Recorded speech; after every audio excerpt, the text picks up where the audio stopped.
Listen, Zach, carolers. Huh, cool. But this is way cooler. This season, gift Samsung Galaxy Buds 2 Pro and surround the ones you love with the sounds they love with studio quality sound and intelligent active noise cancellation. Pair it with Galaxy S23 Ultra and power their listening experience with an epic smartphone. Shop these and more great gifts now at Samsung.com. Imagine spending 2 movies building up an iconic figure of horror, starring one of the great actresses of her generation, and creating a franchise that slasher fans are excited for, then thinking the best thing for the 3rd movie is to yeet all that out of existence and do something completely different. It's a bold move, Cotton. We're going to see how that plays out as we attempt to prove to you that Halloween 3 Season of the Witch is not that bad.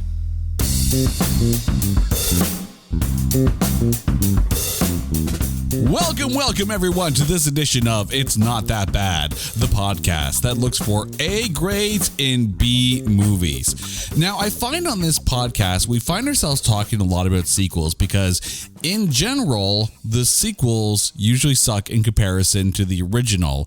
And in this case, it might not be that different because we are talking Halloween 3 Season of the Witch. You know what doesn't suck though when it comes to sequels? When Philip from the Adapted to Screen podcast makes his sequel appearance on this show. Philip, welcome back to the show, man. How are you doing? Jason, thank you very much for having me back. I'm very well, thank you. How about yourself? I am doing so well. Thank you so much for coming onto the show.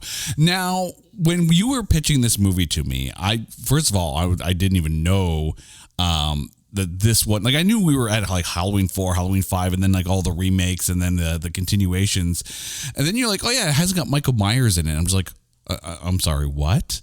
What is it about this film that made you want to pitch this?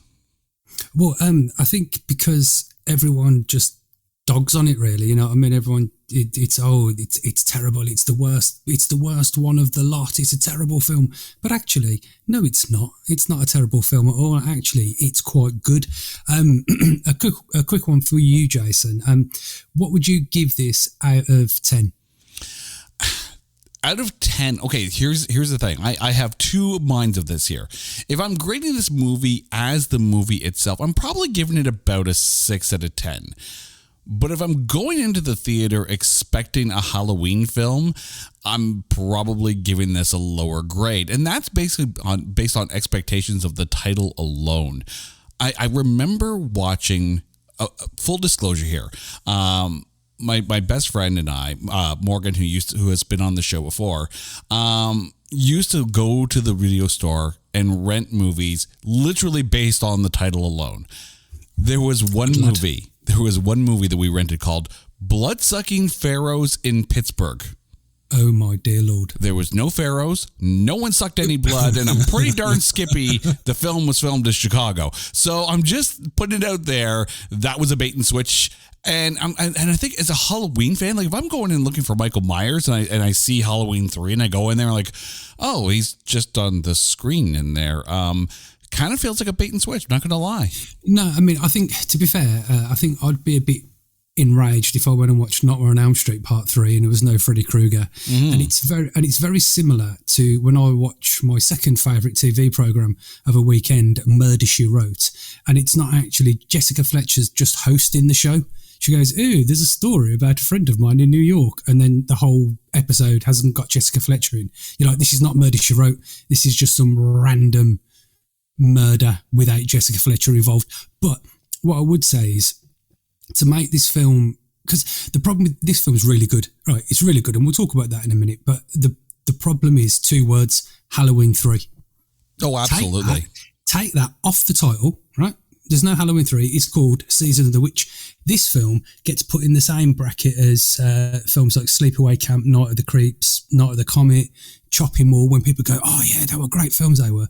People would say that about this film, but they've just got the knickers in a twist because it's Halloween 3. But you know what? Pretend it doesn't exist. People pretend Nightmare on Elm Street Part 2 doesn't exist. Okay, it's quite easy. You just go, forget about it and move on. But it's a really, really good film, and that's why I thought we should talk about it.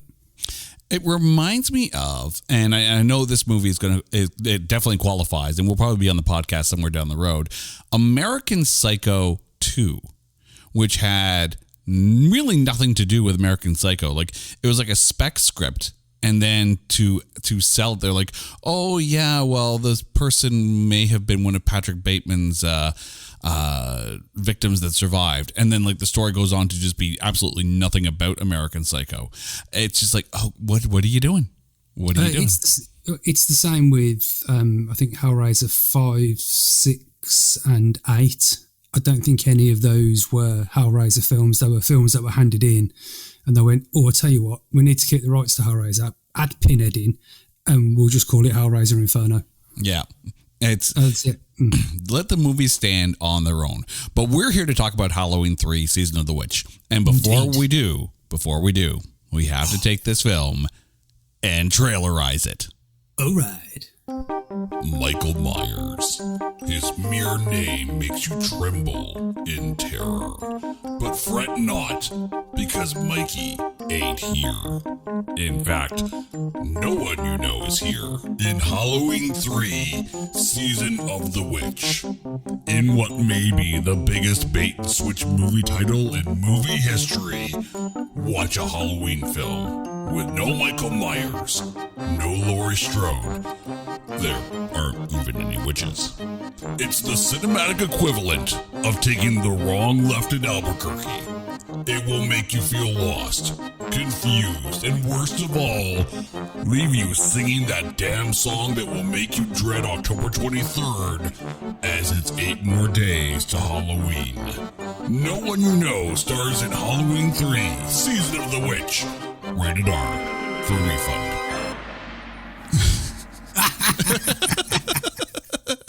Half a refund. Although I am going to take a great offence that you're saying that you don't know who Tom Atkins is. He's like the man of the 80s. What are you talking about? Oh, and that's the thing. Like, I recognize that when they casted this film, they put a lot of really good character actors in there. So let's do a quick rundown here of the main ones. This film stars Tom Atkins, who most people remember as Michael Hunsaker from Lethal Weapon. He was also in the Serpico TV series, The Rockford Files, and Escape from New York. So a decent filmography for him. Stacey Nelkin may be the name that's least familiar to most people, but she was in Bullets Over Broadway. And then there's Dan O'Herlihy, the old man from RoboCop 1 and 2. He was also Greg in The Last Starfighter, a long-time actor. Like, his filmography goes back to the 50s, so there is a plethora of work experience there. This film, written and directed by Tommy Lee Wallace. It's actually his directorial debut, and he later directed Fright Night Part 2. However... Oh, I love Fright Night Part 2, especially Tracy Lind. Love anything she's in. However, it was almost directed by Joe Dante, who was originally signed on to direct this. Joe Dante of Inner Space, Gremlins, The Burbs, Looney Tunes Back in Action. Like, when you take a look at the director filmography between Joe Dante and Tommy Lee Wallace, very, very different. And that's not to say that Tommy Lee Wallace didn't do very well. It's just a very different resume. He also wrote the script, but the original draft was written by Nigel Keane, who was popular for writing the Quatermass series, but then sued the producers so he could take his name off the film. Although apparently there was an article that Tommy Lee Wallace said that 60% of the film is actually from that original script. Okay, that's interesting. That's very interesting. So are you saying that John Carpenter had next to no involvement with this whatsoever? Well, I mean, the original idea that John Carpenter had for Halloween was that it wasn't going to be like the Michael Myers show the entire time. The second film, like his intention was to turn this into a Twilight Zone, Outer Limits, Creep Show type series where every film was a different story that just happens to take place in Halloween. But of course, the first one did very well. People loved it. And the producers were like, yeah, let's do that again. It wasn't supposed to be Michael Myers in Halloween 2. Very interesting. But money makes things happen, apparently. And there you go.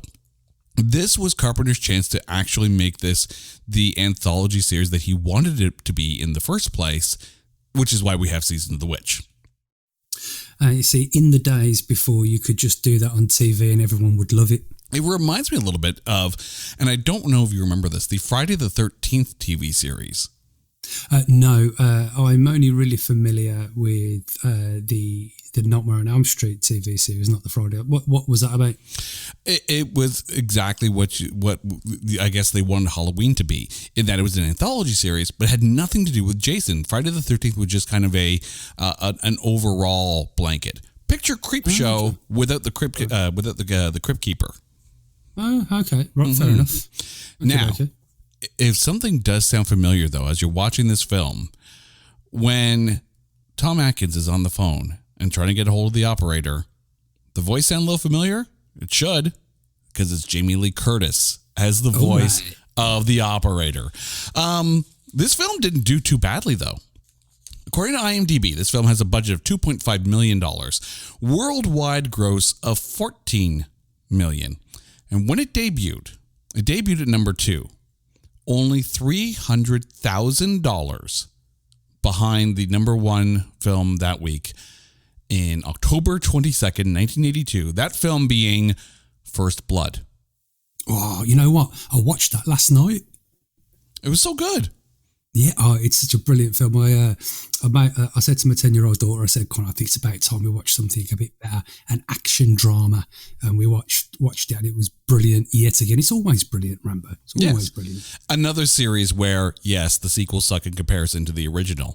But just to give you an idea of what you were looking at the box office that weekend, there were a number of films that debuted that weekend. Debuting at number 3, about half the amount of take of Halloween 3, was Monseigneur, which starred Christopher Reeve and Geneviève Bujold. You also had debuting at number 7, Jinxed, starring Bette Midler.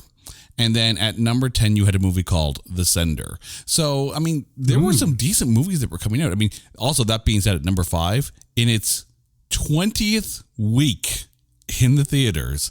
Oh, hang on. Let me have a guess. And where are we? 1982? 1982.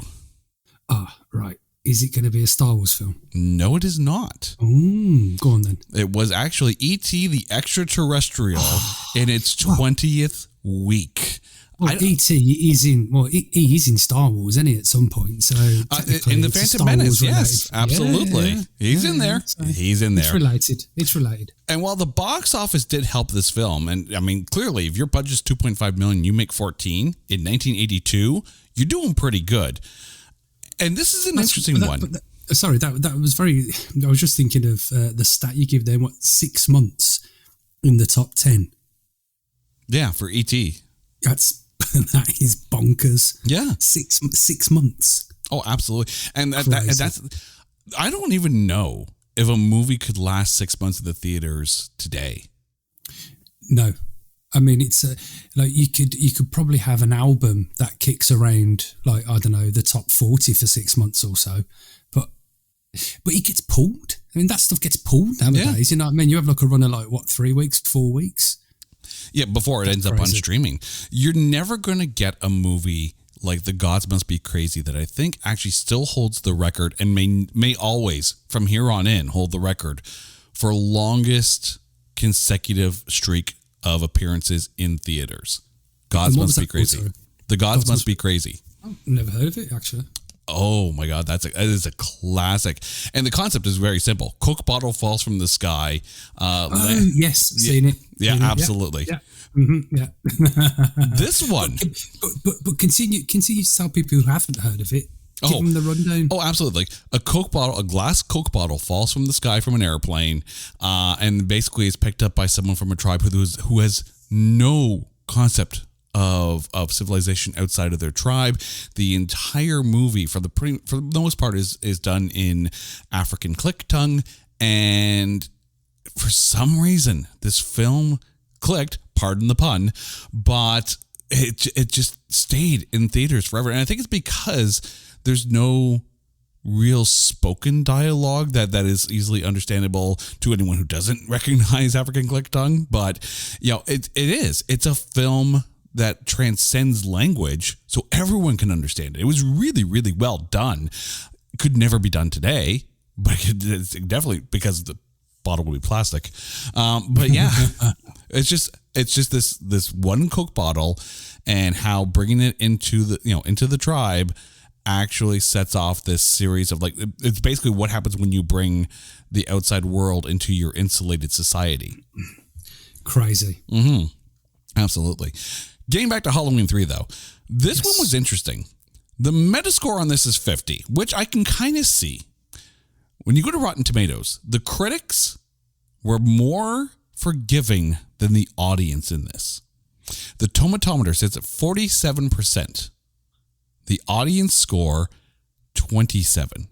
This is one of the rare cases where the audience didn't like this more than the critics.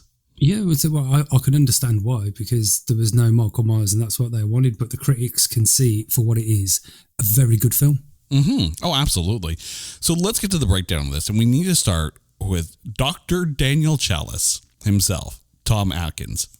How was Dr. Dan for you?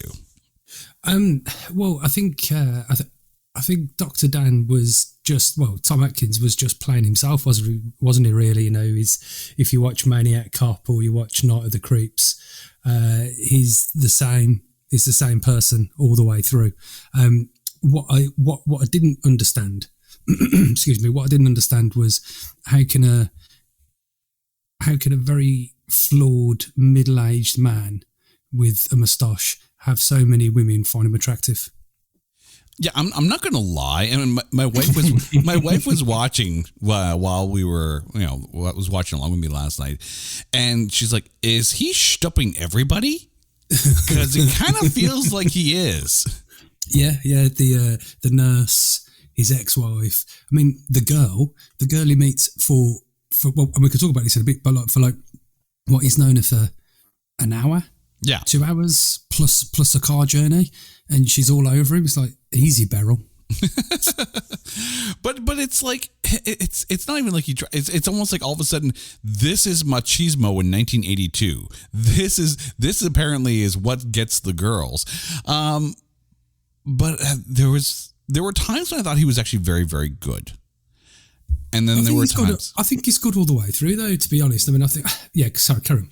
There was one time, however, where not so much. And it's when, he's already been captured by the... By the way, we're going to spoil the crap out of this film. But it is... Spoiler! Literally 40 years ago. So you're on your own at this point. Where he's basically been captured by the I guess android men, if you will, and he's watching the Kupfers being killed in the test chamber, and I'm like, can you show a little bit more emotion, except for he literally looks like he just let out a fart that he's been holding in for about 3 hours. Yes, I think he might have been thinking what his next move was. Now, is he going to be disgusted and shocked and horrified? Well, he's just found out that there's a load of robots running around and he's seen people dead already, and he's a doctor, so maybe death isn't, gore isn't too much of an issue for him. Surprise gore, maybe, but, maybe he's also thinking, that's going to be me. That's me in 20 minutes. So, there's, yeah, I get you, but, what can he do in that situation? Yeah. I mean, let's give a quick rundown as to what the heck is going on in this film, first of all, because this is the big thing. In the other Halloween films, it's literally Michael Myers slashing people. That's basically, you can describe the entire series like that. This is different, though. This is very much a tale of there's this company, the Silver Shamrock mask making company, that is advertising these masks, and everyone's getting them for Halloween. And this company's run seemingly by, I guess it's aliens at this point,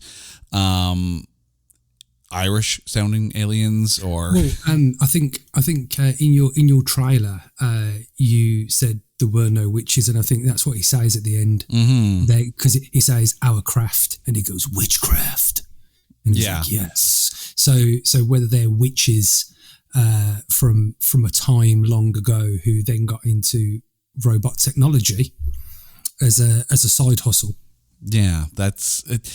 And then of course, like the masks are designed like so at 9:00 p.m. after everyone finishes watching Halloween on TV. So, for lack of a better term, Season of the Witch is actually quite meta in that sense. 100%. Yeah. And then at 9:00, there's I can't remember what they call it. Basically, like the surprise giveaway or something like that. And at 9:00, this commercial shows, the music plays, and the masks basically are designed to kill the people that are wearing them. What gets me about, and there are a few bits there. I think that potentially they added post-production which make no sense. So for instance, just like you said there, after Halloween the prize giveaway is there. So right, this means to me that they're showing Halloween at 7:00 of an evening, right? Right. Okay. So that, first of all, okay. So that's an alarm bell. Second of all, it's 9:00 and it's after kids have been trick or treating, because the kids are out trick or treating. So that they come home ready for 7:00. What they sit down with the TV dinners, watch Halloween, eat all the sweets, and they're still okay to stay up to put the masks on when the show. You know what I mean? It's just like there's a few inconsistencies which I picked up on. Yeah. When he goes to visit the kids, he goes to visit. Well, I'm going to presume it's his ex-wife and his kids, and he gives the kids the masks, and they're like, "Oh, Dad, your masks suck. We've got these wicked masks." Blah blah blah blah blah. He gets called into the hospital. Got to go. So obviously he was picking them up or taking them home or whatever it might have been.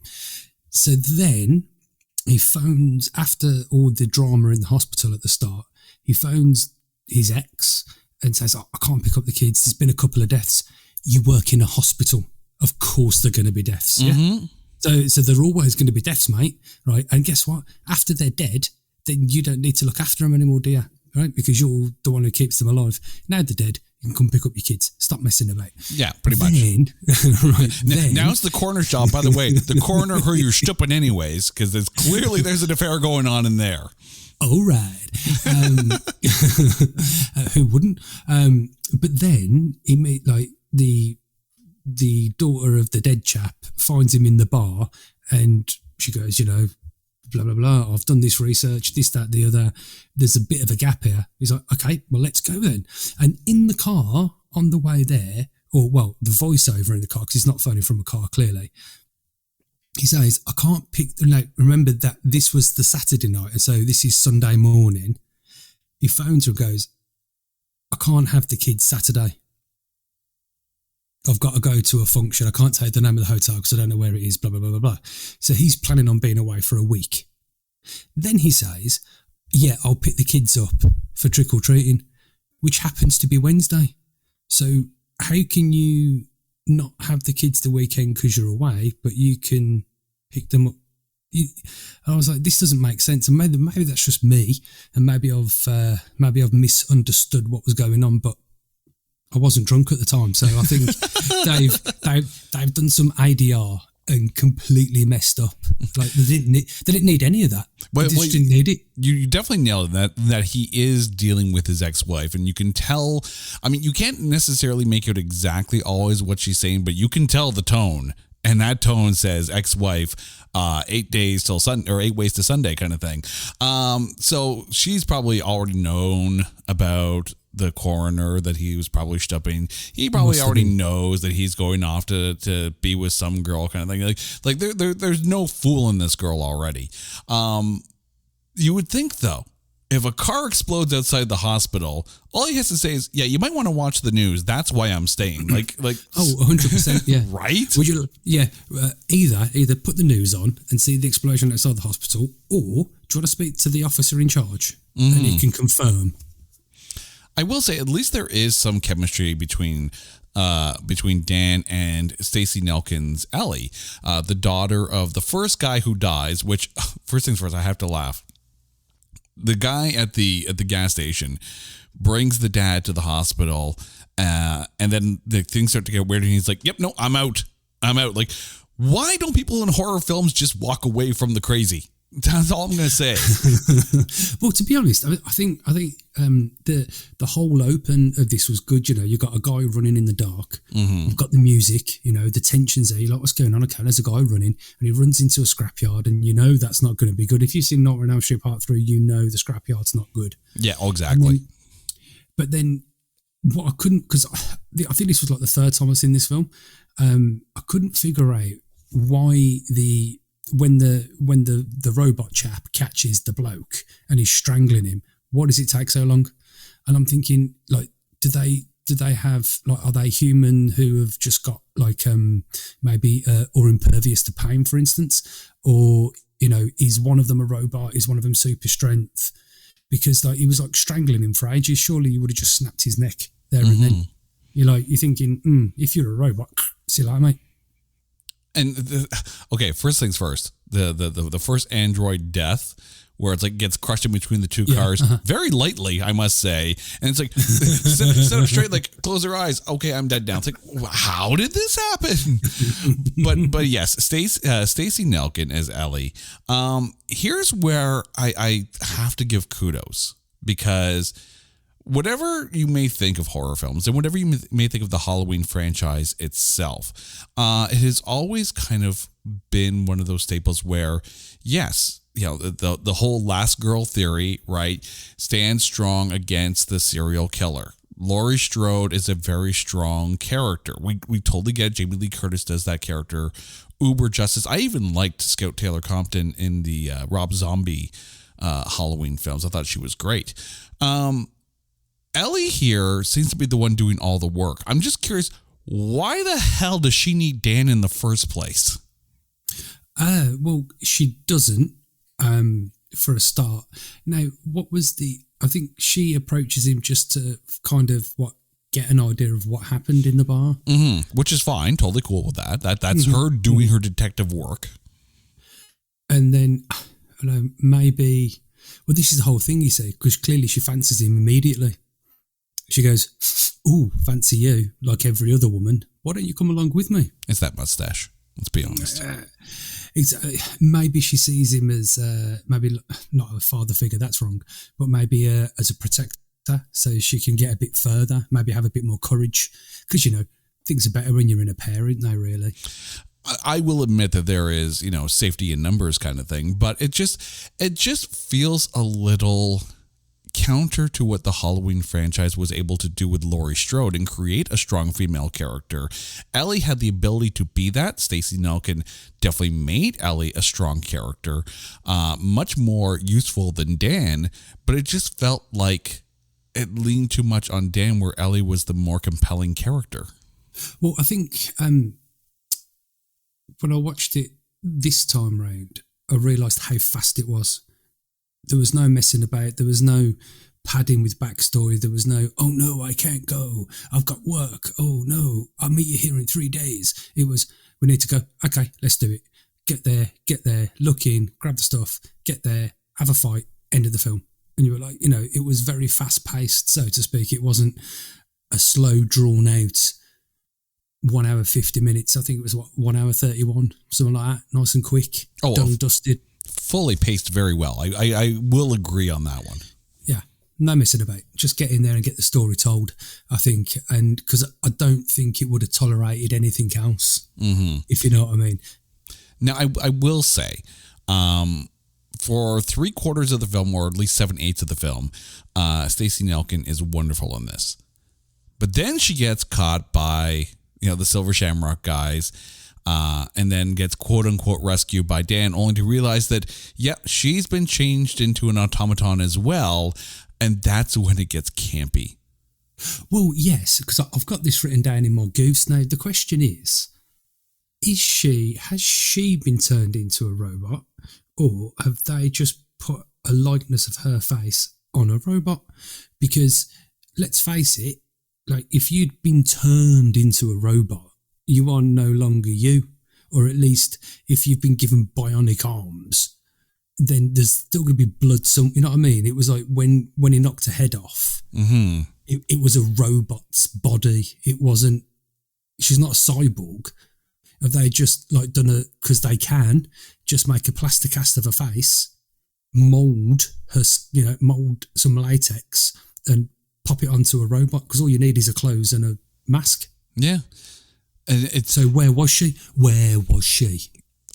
That's one thing I will say, and I want to get to this right now before we move on to Dan O'Herlihy here. This story and this whole movie in general, again, you're right. You're absolutely right. Take the Halloween 3 off of this. It doesn't need to be, because unfortunately the franchise wasn't developed as an anthology at this point. It wasn't like Creepshow. Creepshow nailed it in that you knew it was an anthology in the film. It was 3 different stories each film. And we hadn't done that with Halloween. Oh, let me ask you this before we move on. And I'd love to come on and do an episode on Creepshow 3. Have you ever seen Creepshow 3? I am today years old and learning that there is a Creepshow 3. Oh, listen, right, that gets panned. Everyone slags it. They say it's the worst thing ever made. But you know what? I love it. Oh, I love every bit of it. And so go away, watch it, right, and then you can message me and go, you know what, Phil, you're right. This is brilliant. Oh, excellent! I'm so down for that. Absolutely, because I mean, I'll be honest. I love the second Creepshow. That's the one that really stands out to me the most.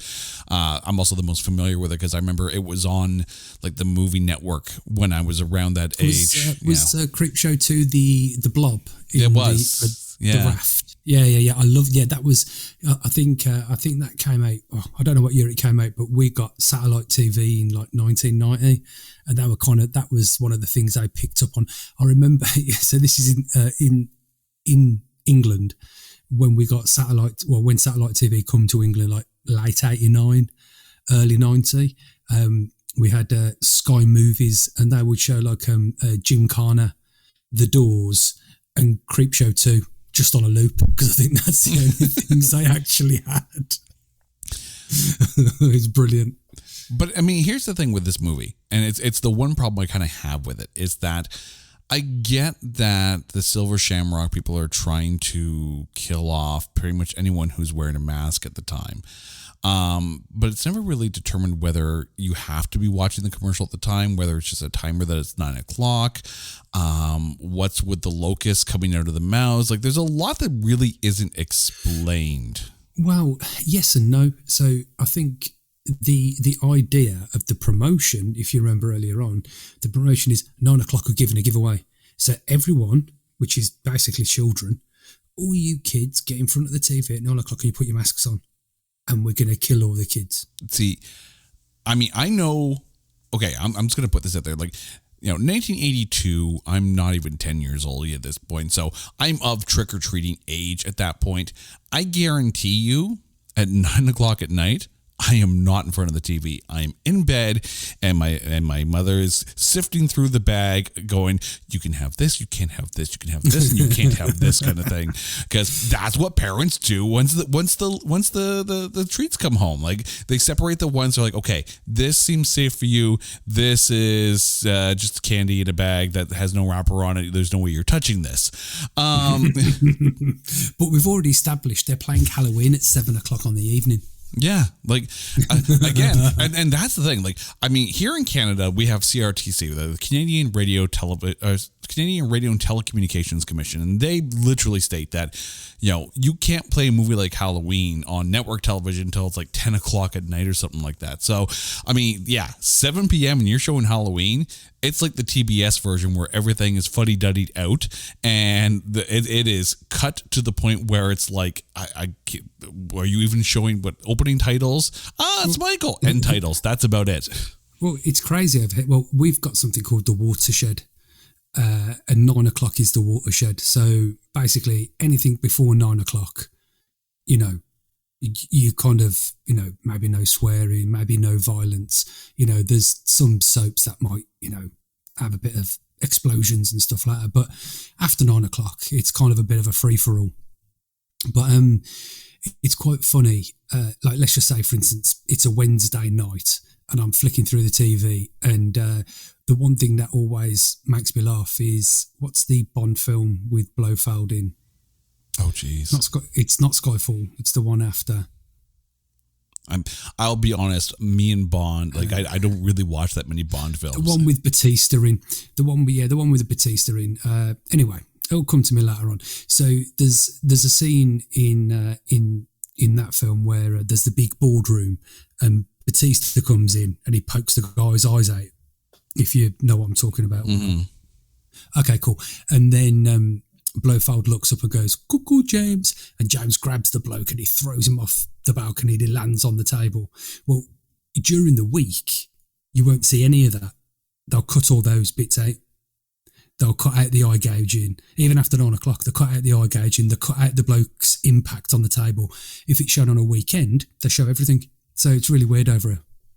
But yes, that goes to say, we have, so it wouldn't be, Halloween would not be shown at that period of time. However, so you see, I don't know if you know much about Stonehenge. Stonehenge that's what they were talking about in the film. They'd got that stone and they were gonna get the power from the witchcraft, and they were gonna kill all the children. Now, why kill all the children? Who knows? Maybe to make all the adults sad, and then all of the pagans who used to pray to Stonehenge in the UK, or the pagans and the witches, will become more powerful, perhaps. Don't know. Oh, I mean, or unless that's the large sacrifice that they're trying to do in order to be able to get the power from Stonehenge. But it's just, there's a lot going on, and it does feel, like you said, it's a fast film. It is only about an hour and a half. It probably could have used another 10, 15 minutes in order just to kind of flush a little bit of that out. But that's where we're at right now. Getting back to the cast, though, seeing as how we're talking about the Silver Shamrock Corporation here, we get to talk about Dan O'Herlihy as Coral Cochran. He's brilliant. Oh, the seemingly gentle, kind CEO who is really out to destroy everybody. There was a quote from him as I was doing my research for this. And it's like, he was happy because he had a good time on set. He got to use his natural accent, but then said, "Yeah, I don't think much of the film." But at least it sounded like he had a good time filming, and he does. One thing I noticed, and maybe you saw this as well, we have said on this podcast before that there seems a difference between screen villain and stage villain. Mm-hmm. Okay, explain. Yeah, okay. So let me explain. So screen villains are a bit more subtle. They're a bit more nuanced in their actions and their mannerisms. Stage seems to be the ones that are over the top. So if you're putting this into perspective here, think about Heath Ledger's Joker. That would be more screen villain, whereas Jack Nicholson's Joker would be much more stage villain, a bit more, a bit more project into the back. Project into the back, darling. Yes, absolutely. Like Tommy Lee Jones in Batman Forever was definitely stage villain. There's times when Coral Cochran is very much a screen villain. It's subtle, it's nuanced, it's very Max von Sydow and Strange Brew kind of thing, which I'm Canadian. I am contractually obligated to mention Strange Brew at any time I get a chance to. But then there's times when he feels very stage villain, and it's pretty much when he's monologuing. You know, he's already got Dr. Dan. He's monologuing through everything, and we're figuring it all out, and it feels very stage at that point. How was Dan O'Herlihy for you? Well, I thought he was very good, and I think your kind of representation is very accurate. I think anyone who's British or Irish, and especially at that age, because he's got acting credits going back to the 60s, will probably be professionally trained. I'm not saying that American actors aren't professionally trained, of course, but or Canadian actors even, but you know, they will have a certain level of training, and they will know what to do and what not to do. And he's probably done a lot of plays and so on and so forth. So he's probably got a mixture of both there, where, and I know you were saying that, you know, he doesn't think much of the film. Well, that's fair enough. And you know, he's done a lot of TV work and RoboCop and all that kind of stuff, which was great in there. I don't think there was much difference really in his performance in both films, but I thought he was very menacing and and disarming all at the same time. Mm-hmm. Oh, absolutely. And it is. It's just because he's so likable. Yeah, I think because like the bit where he has the fight with the robot, and then Tom Atkins that is, and then Cochrane comes in and he's like, oh, this is a vintage piece. This robot is from the 1700s. I like this, and I'm like, I'll be going, oh, sorry, mate, I didn't mean to break it. You know what I mean? Like you might be planning to kill me and all that, but like I'm sus. I didn't mean it. Yeah, sus. And that's the thing. Like, it's very much the kill you with kindness kind of mannerism that he brings to this, right? It is like he's the most polite, most sincere, most gentle. I would assume alien life form trying to kill half of humanity in order to get power from Stonehenge. Just for your granddad, couldn't he? Yeah. Oh, absolutely. And to be honest, I could probably see myself going, look, mate, right, whatever you're doing, I can see it's a bit wrong, but I quite like you. Like, any chance of a job? Mm-hmm. If you're taking over the world, like, I'll help you. Yeah, and that's the thing. Like, if they were to make this film today, you would figure that the town that they're in, Santa Mira, I think it was, where everyone's very, very complimentary of him. They think of him as the savior of the town, and it's an aspect that I kind of wish they built more upon. Like, here's Coral Cochrane, the CEO, the president of Silver Shamrock. He's turned this small little town into a very good thing, but Silver Shamrock is hiring lots of people. He brought in lots of people. When you bring in lots of people into a company, it brings money into the economy. If they were making this film today, that's the aspect I wish they would bring more of. Well, I think, yes. And I think if you like something I could compare that to today, as an example, if you've seen the Jack Reacher TV series. I have not yet. Okay, cool. Well, have you read any of the books? In all honesty, I have not actually. My knowledge of Jack Reacher is played by Tom Cruise originally, and then played by that guy from Titans. That's about it. Okay, so what I would do is go and read the first novel, which was Killing Floor, and the TV series is based on that. Go and read the book because you'll enjoy it, and then watch the TV series, and that's exactly what they've done. They've taken a small town where someone's, owns everything and employs people, and everyone's happy for the man to be there, and this, that, the other, but there's something not right.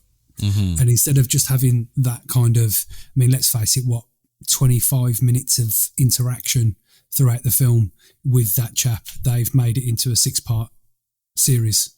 So instead of, all right, let's do a 2-hour film, let's make a 6-part series, and you can delve into it. And I think that's what was missing then. I've always thought that they should be a Death Wish TV series. I would love for there to be a Death Wish TV series. There's the interesting thing in that, we've mentioned it a few times, where the original idea for John Carpenter for Halloween was for it to be an anthology type series. And, there is Creep Show. There was the Friday the 13th TV series. There was the Freddy's Nightmare series. You wish there was a Death Wish series. Like, there's a lot of things that could be turned into anthologies, but that's kind of the albatross on this film, is that Halloween 3 is at the front. There's enough cinematic history where it's spec scripts with a franchise slapped onto it, and it's like, why are they doing this? But one thing that this stood out for me is that, and maybe it's just the presence of Michael Myers himself, is that the Halloween movies always felt like big screen. This felt more like a TV movie of the week. Yeah, and probably what they could have done was maybe put another hour's worth of work into it, and it could have been a 2-parter or a 3-parter miniseries. Because they did that kind of stuff with Stephen King's, like with It and The Stand and The Langoliers. Okay, we'll just make it a 2-hour show, and it's on Monday and Tuesday. There you go. And I think that's where, like, coming to the end. Well, just talk about the end of the film. because they leave it ambiguous, and that's what all anthologies do. Don't they? Kind of leave it ambiguous for you to make your own mind up what happened. I think one of the Tales of the Dark Side episodes that I remember very well was, and I always made me laugh how like the budget on that was about 12 pence. No matter what episode it was some dingy room. And it was so there was this episode with the man and a woman, like the woman a bit overweight, kind of no prospects in her life. Her husband might have been a mechanic, perhaps. So, the traditional fat couple, ugly, horrible, bad thoughts because they're not doing very well. And this chap knocks on the door and gives them a case, and inside the case is a button, and he says, if you press the button, you'll get $100,000. But someone you don't know will die. And this box sits on the table throughout the episode for days and days and days. And she agonises, shall she press it, shouldn't she press it? And in the end, she presses it. She just presses it because I think she gets really annoyed with her husband. She just presses it. And then there's a knock at the door and it's the bloke. And he goes, there's your $100,000. He goes, can I have the box back? And she goes, what are you going to do with it? And he says, I want to give it to someone you don't know. And that was the end. And it's like, just nice and cool. There you go. It's left to us to decide what happens. And I think that's the same with the end of this. He's on and this is the despair that I can see from him when he knows what's happening to those masks and he knows what's going to happen. And he phones his ex-wife. Now, he must be having this conversation in his head. I'm going to phone my ex-wife and tell don't let the kids wear the masks. How does that sound? It sounds like you're on drugs. or jealous, because it is an ex-wife. The two of them clearly don't get along, and it's probably like you're trying to undermine my maternal authority on this, and she's she ain't having it, right? Meanwhile, 100%, yeah. And he must know that, but he's still got to try. And then when he manages to escape and he gets back to the gas station with the same bloke, poor man, and he's phoning the TV company. And it's like, they're not going to, number one, you're not getting through to anyone within a minute. Second of all, they're just going to go, mate, do one and put the phone down. But the one thing that got me was 3 kids come in with the masks on. Mm-hmm. He didn't try and take their masks off. No. He could have saved 3 kids right there and then, just took the masks off, punched them all in the face, right, and kicked them out of the garage. He could have done that. But he didn't. He instead screamed no loudly. Yeah, on the phone trying to get the TV station to turn off the commercials. Like, what are you doing? But they're in life, and apparently, according to Tom Atkins, there were a number of different endings that were filmed for this. Oh, talk to me about the different endings. Yeah, and apparently one of the endings had, very similar on the phone kind of thing. It cuts to black, and then all you hear are lots of kids' screams and all that kind of stuff, and they took that out. That would have been cool. That would have been cool. It would have been cool, but it also would have told you exactly what happened. I think you nailed it on the head. And even Tom Atkins has said, like, when he saw the finished product and saw where they ended it, it made it a much better ending. Because you're right. There are series out there like The Twilight Zone, like The Outer Limits, and current ones like Black Mirror and Electric Dreams. The one based on Philip K. Dick's works, in that they're morality tales. They're morality tales with no definitive ending per se, but it leaves you on a question, right? And it's almost like however you think it ends says more about the viewer than it does about the film. Yeah, indeed. Yeah, You can make your own mind up. Yeah, if you can make your own mind up, well, it's one of those, because it always leaves it open for a sequel anyway, doesn't it? Oh, absolutely. If you think about, and I'm going to draw a comic book reference to this. There was the Batman Death in the Family comic book where Robin, the Jason Todd version of Robin, is captured by the Joker, beaten within an inch of his life, and left to die with the bomb. And as you get to the last page, you see the clock tick down. Batman's racing to save him. And then you get to the last page. And it says, you decide. Call this 1-900 number and Robin lives. called this 1-900 number, and Robin dies. Oh, that's cool. I like that. For the record, Robin died because everyone was like, Jason Todd, kill him, right? It's not Dick Grayson, but there's the question, right? So I need to put this to you. Did Dr. Dan save the day? No, because it doesn't matter how long he had to make phone calls. That was nationwide. He wasn't phoning NBC. And if he did, like, let's just say he phoned NBC and NBC went, right, okay, crazy man, we're just going to cut the feed. Right, you've still got, I don't know, networks in America, but, you've got other networks that do different things. So over here, for instance, we've got BBC, we've got ITV, we've got Channel 4, we've got Channel 5. They're our main terrestrial TV, what we call terrestrial TV. They're our channel. We've got 5 channels over here. So they're 5 channels. Now, if that advert was going across every channel, bar the BBC, because the BBC don't do adverts, but if it was on ITV, Channel 4 and Channel 5 all at the same time, someone's getting it. Yeah. Oh, absolutely. It's going to happen to somebody, and it's going to happen to people. And yeah, so I would like to think that it did happen because he had no chance. But that's what made it worse, when he didn't take those masks off those 3 kids. And even if they go, hey, mister, what you doing? Just punch them really hard in the face. Yeah. Because the worst that's going to happen, he's going to have a broken nose, but they're going to be alive. Absolutely. And that's the interesting thing too, though. There was that little montage sequence in the middle of the film where they're showing the kids from around the States, Phoenix, Arizona, Los Angeles, throughout. The other thing too is what part of the States is it 9 o'clock?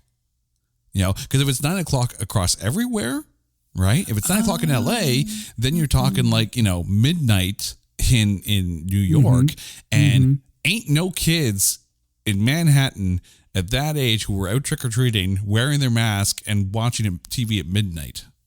That's true. So in effect, they're only going to get a proportion anyway. However, it's a big enough proportion for the, because, over here we know it's, whenever we see things advertised, it's like 8 o'clock Eastern, 8 p.m. Central, or 9 p.m. Central, or whatever it is. So there's, a few time zones, I guess, across America. Oh, yeah. Yeah. But there would get, and, there's always going to be some bloke who lives in his mum's basement and sitting there with his mask on like a good un. Yep. I've been watching my Halloween at 7 o'clock. I'm ready for this now. Watch me some Halloween. Apparently in the States, screw the people in Maine, but the people in California get to live. That's pretty much what it boils down to. Because you have to think that if it is like 9 o'clock at your local time, there's going to be news stories very quickly within 3 hours or 4 hours it takes to get from Maine to California as far as time zones go. They're going to hear about it. It's about, I think the concept of the film, the concept of the idea is really good because it's original and no one's done anything like it since. At least, I don't know whether I'm going to stand on that or not, but I haven't seen a film similar since, you know what I mean? So it's kind of, it stands on its own as an original plot for a film. Let me put it to you this way. You take that script, you modernize it a little bit, and you do it today. Does that story still fly as a good film today? And do you even still try to put the Halloween franchise moniker on it? Well, no, you see, today's different though, Jason, because what you would do, you would look at that and go, that's an 8-part series on Amazon Prime. Let's put some real money behind it. And let's make it nice and tense and scary. And, the first 2 episodes is, the episode 2 ends with the bloke setting himself on fire. You know what I mean? Nice and slow, build the characters, or should I say episode 1 ends with the bloke setting himself on fire. So you've built up the character of the doctor. You've built up the characters that work in the hospital. You've probably built up the character of the daughter of the dead chap, whatever, and I forget her name now. But you build up. It's a build up. One of the best series that I've seen so far. It's on the BBC, so I don't know if you get the BBC in Canada. It's called Sherwood, and it's partially based on a real life event where 2 people were killed in Nottingham in the 90s. And it's a 6-parter, and it is basically the first. There is a couple of murders in the first 2 episodes, but then after that, it's who's done it, why have they done it. But it's all about the people in the town and their feelings towards each other and their lives and their aspirations and their failings, so to speak.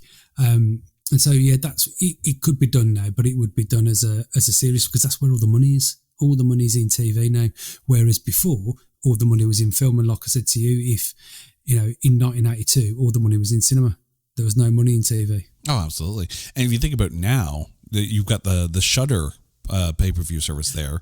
This would be a phenomenal chance, and I just wonder if there's the possibility that the original hope for the Halloween franchise was to be an anthology series.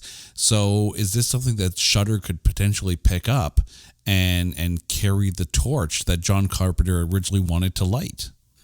Well, there's of course, but it doesn't really have to be under the Halloween banner, does it? It can be under anything. I mean, what's that? Have you seen that? I haven't seen it yet, but there's the thing on Netflix where is it like 1967, 1986 and 1999 or whatever it is, that horror. Oh, American Horror Story, yeah. No.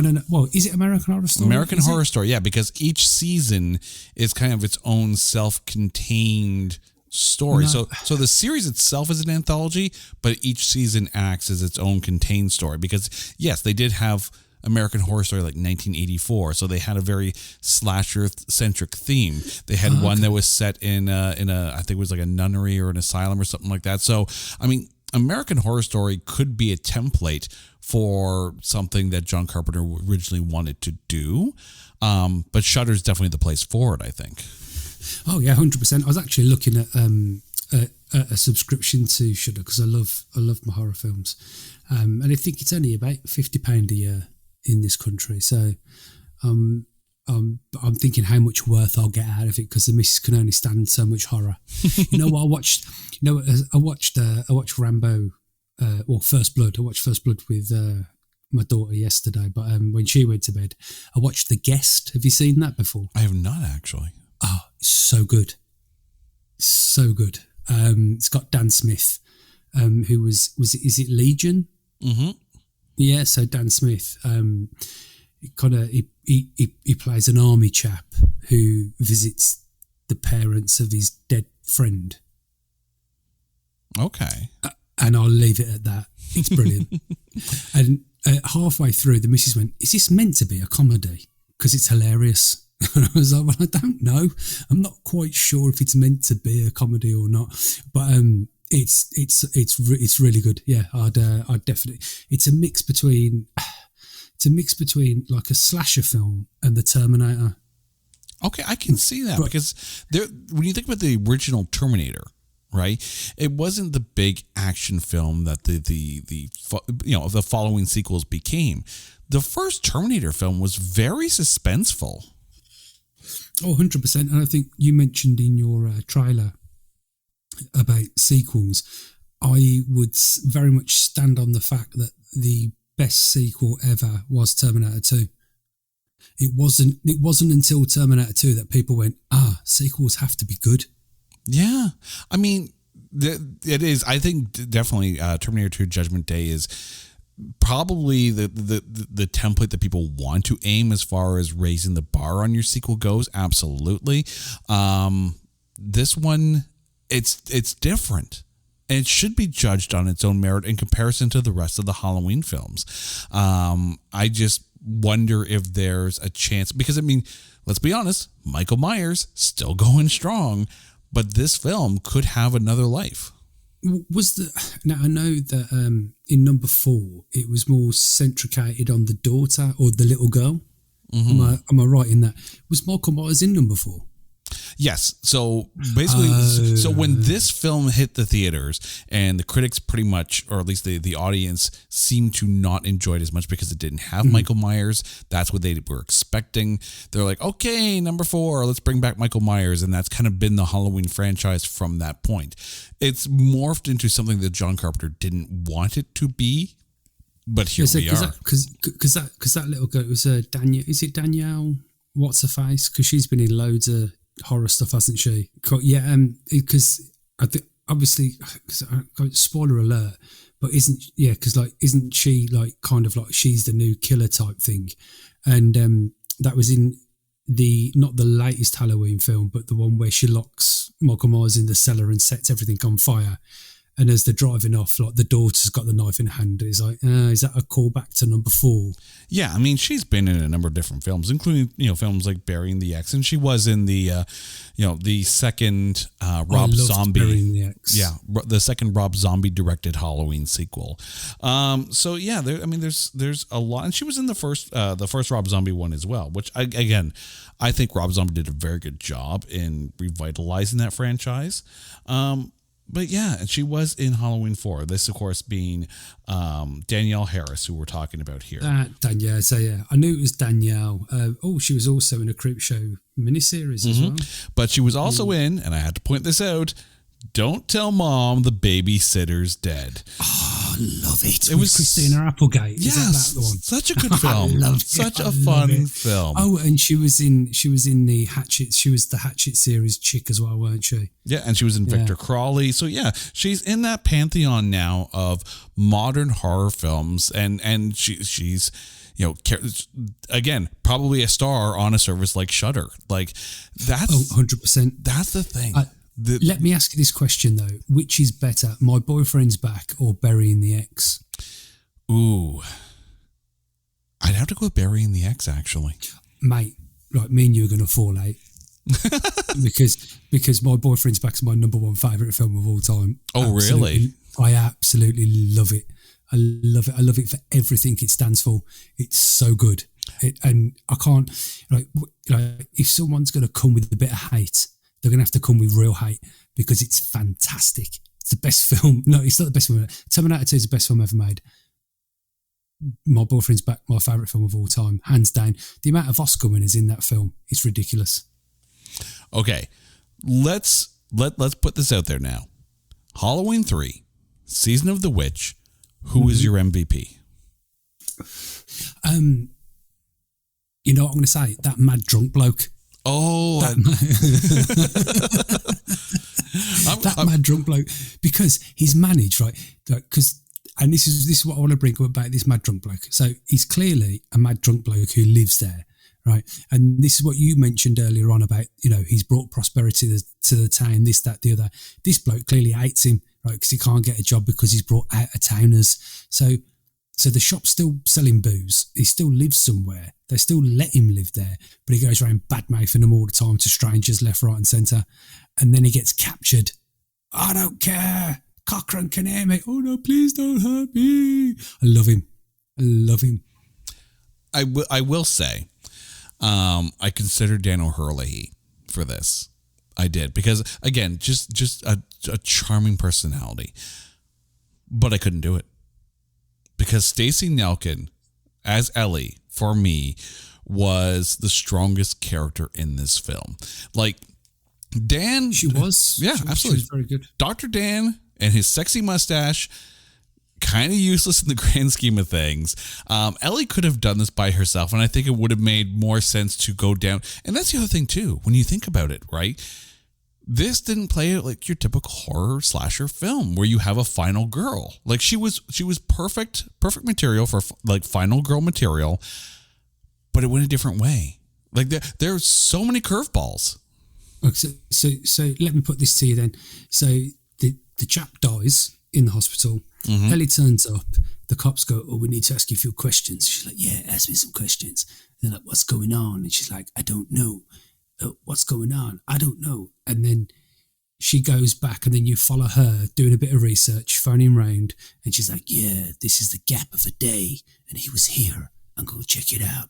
And then she goes under the guise of somebody else with a fake ID because she can do that kind of thing. She can fake ID. And she goes there and she poses as a buyer. Then she sees the car and she's like, it's my dad's car. I know it's my dad's car, but I got to play it cool. I can't speak. We never know. And then she bumps into the old drunk bloke, and the drunk bloke's like, I don't care. I'll tell anyone. You're being watched and listened to. Am I? Okay. I'll come back for my order tomorrow. And then she breaks in and she sneaks around and she gets caught, but she gets out. And so basically just wiped Tom Atkins out the whole film. And it's just her doing all of that stuff. And then she finds her dad, right? Come on, Dad, let's get out of here. And her dad's the robot. And she's got to kill her dad robot right at the end. And then she gets to the petrol station and she phones the radio stations and the TV stations, and she's like, stop it, no. So yeah, you could just take Tom Atkins out and just have a yeah, there you go. Done. You do not need Dr. Dan in this. Ellie is perfectly fine handling everything. And that's the other thing too, right? Like we see her ID her dad. She asks a few questions and she's all set in the hospital. Then 5 days later, she finds Dr. Dan in the bar. And it's like, all we did was watch him be grumpy and drunk and not know what's going on. Meanwhile, she's doing all the important work. Show her. Show her. That's it. Yeah, just take Tom Atkins out of the film, put her in the film, and we're good. Absolutely. We're good. But maybe that's what they were going for. You know, do we need a female final girl? Should we just change it up a bit? So on and so forth. I know. I will say, in from the initial message you sent me of, hey, let's do Halloween 3. It's a Halloween movie without Michael Myers. And I'm just like, oh, this is not going to go well.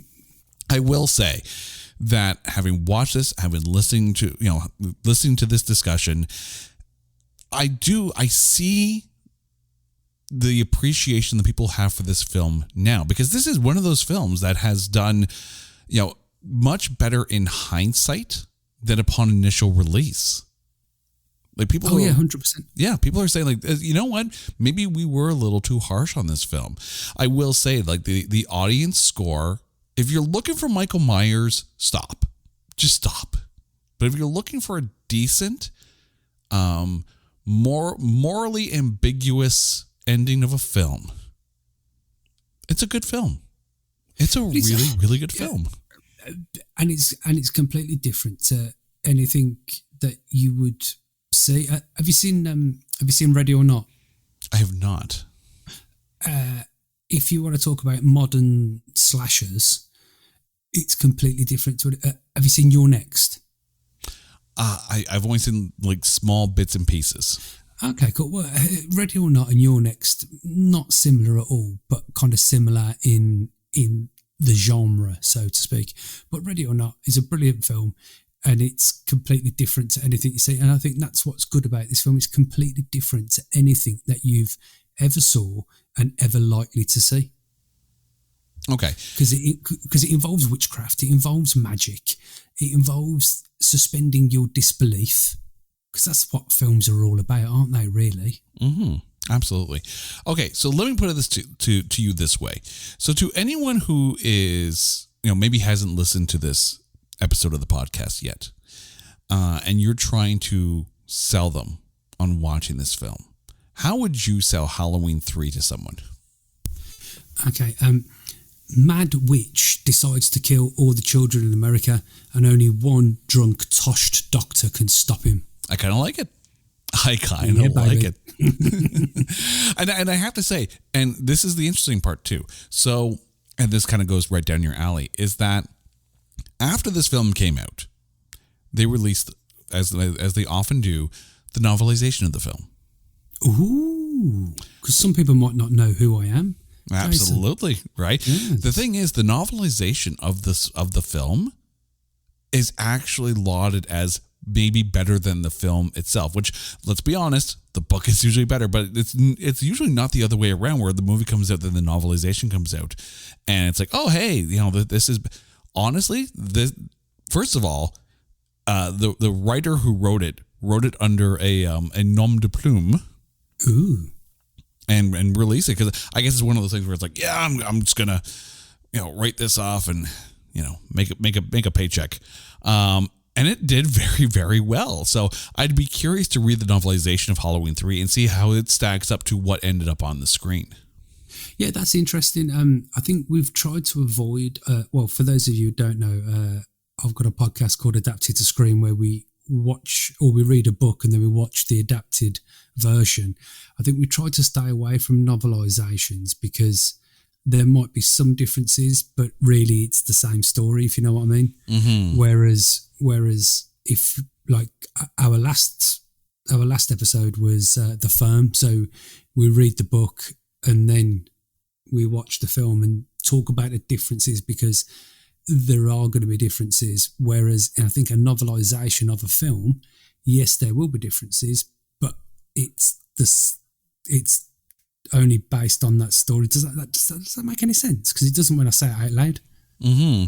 It's interesting because as we mentioned on this show, or at least in this last hour, there are a lot of things that could have been more flushed out for Season of the Witch. And I have 100%. A feeling the novelization took advantage of the page space and was actually able to flush out the story a bit more. The good thing about a book is there's no budget.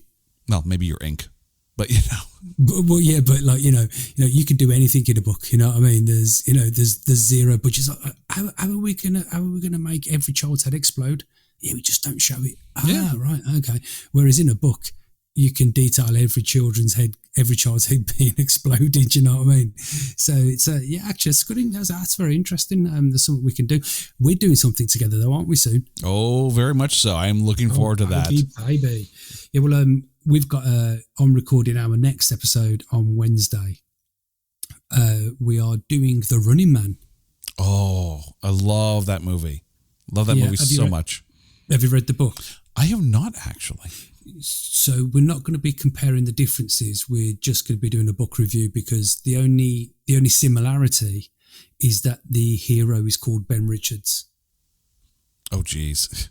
That is the only similarity. Everything else is 100% difference. But do tune in and find out what it's all about. But our guest for that episode. Do you get much BBC in Canada? I do my best to watch as much as we can. We do have BBC Canada, but I'm sure the programming is not as robust as what you would get on BBC. Well, we've got our guest is a TV writer. Does a lot of stuff for BBC. So he's done Miranda, which was a comedy over here, but that starred Tom Ellis, who's now Lucifer. He did Not Going Out, Top Gear, and he's done lots of like comedy TV shows in the UK. So he's going to be joining us for our next episode. It'll be very interesting to have a TV writer and see what he would do differently, perhaps. But we're going to be doing The Circle. Is that correct? Oh, The Circle, which having fully read the Dan Eggers novel and watching the movie, there's some differences we're going to be talking about for that one. I'm actually in the process of reading the sequel that Dan Eggers wrote to The Circle called The Every. Oh, well, you see, now I know absolutely nothing about the book or the film, and I'm not going to listen to your podcast until I've at least watched and read the book. So I'm not influenced in any kind of way. I will say it was a fun read. I actually went the opposite way. I watched the movie and then I read the book, and now I'm reading the sequel to the book. So it has been a fascinating journey for that one. I'm looking forward to that one. Phil, can you tell our listeners where they can find the Adapted to Screen podcast? Oh, yeah. Well, thank you very much for that. Any podcast supplier, really. So if you want to go to Anchor, Spotify, Apple Podcasts, Good Pods, just type in Adapted to Screen and you will have all of our episodes. We've covered things like The Firm, ID, Matilda, Do Androids Dream of Electric Sheep, The Girl with the Dragon Tattoo. We've done it all. Oh, we did Hellraiser not long ago, and we had Simon Bamford on, who played Butterbean in Hellraiser 1 and 2. So he come on and he was our guest, and we got some backstage gossip, what it was like filming on Hellraiser. That was a pretty cool episode. And make sure you go listen to Adapted to Screen on Good Pods, because, speaking as another indie podcaster, indie podcasts get discovered very well on Good Pod. So let's see what we can do in pushing Adaptive Screen up the indie podcast charts on there. Philip, thank you. Good lad. Yeah, Philip, thank you so much for jumping in again. I'm sure we'll be having you on many, many more times. Always a pleasure. Now, to you, our listeners, thank you so much for listening to this episode of It's Not That Bad. Now, you guys know the drill. If you think there's a movie out there that is unfairly maligned, or it's just so bad, or completely not the franchise that it was made for, that we can't find anything good to say about it, hit me up on Twitter at NotThatBadCast. We will watch it, we will dissect it, and we will find the good things to say, because we are looking for those A grades in B movies. Until next time, I'm Jay. Philip, again, thank you so much for this. Always welcome on this show. Anytime. Thank you very much. Cheers, brother. Until next time, everyone, take care.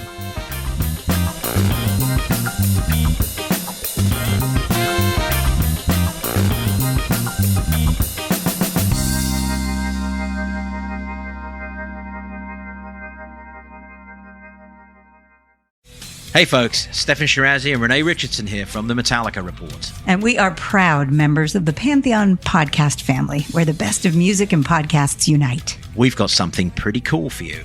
We're giving away an exclusive Metallica merch package worth over $250. That's a whole lot of Scary Guys, Skulls, M72, and other sought-after Metallica swag. And we've made it easy for you to win. Follow and share the Metallica Report, and you're in the game. Go to pantheonpodcast.com/Metallica, enter your email, and hit that button to be entered to win. And just like that, you're eligible for our monthly exclusive Metallica merch package. And guess what, rockers? You can enter every month, so just do it. And while we love our global brothers and sisters, the lawyers won't let us ship outside the U.S.